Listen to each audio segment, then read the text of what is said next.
Bonsoir. Aujourd'hui je teste avec vous les nouvelles craies de chez Viveldop. Elles sont enfin arrivées dans mon carrefour et j'avais très envie de les tester avec vous.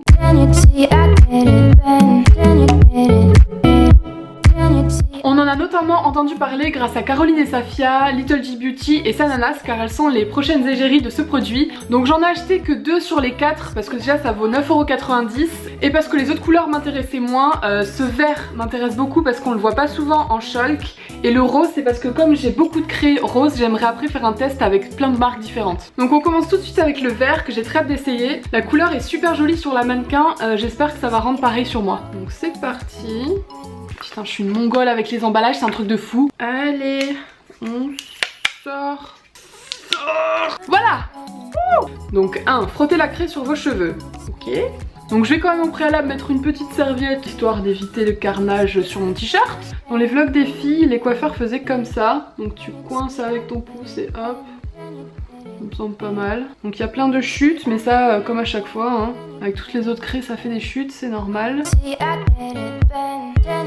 Le packaging est super pratique d'utilisation, c'est cool. Une partie de tête ce sera déjà bien, hein. Écoutez, c'est plutôt joli, c'est assez pastel, c'est pas mal. Étape numéro 2, brosser légèrement pour répartir la couleur. Étape numéro 3, finissez par un voile de lac pour une meilleure tenue.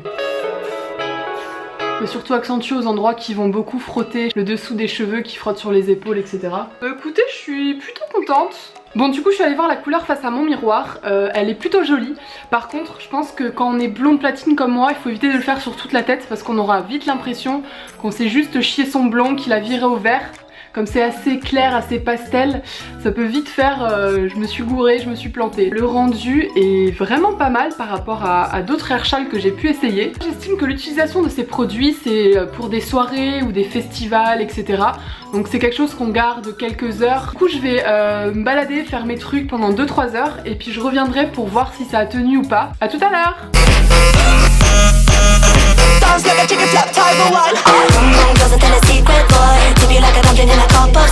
Les gens, ça y est, ça fait à peu près 1h30, 2h. Ça s'est légèrement estompé, mais sincèrement, ça va. Il y a pire. J'en ai pas sur les mains, j'en ai pas non plus sur mon t-shirt. Après, je peux comprendre que cette couleur ne plaise pas à tout le monde, hein. Ils ont pris un risque, ils ont fait que 4 couleurs, ils ont mis du vert dedans. Je serais curieuse de voir ce que ça donne sur les brunes. Je vais peut-être attendre que le but rentre pour essayer sur une mèche à lui pour voir. Il me semble que le vert c'était sur Caroline qui l'ont fait, donc une blonde. Donc pareil, ça a à peu près le même résultat que moi. Donc je vais attendre le but et je reviens après.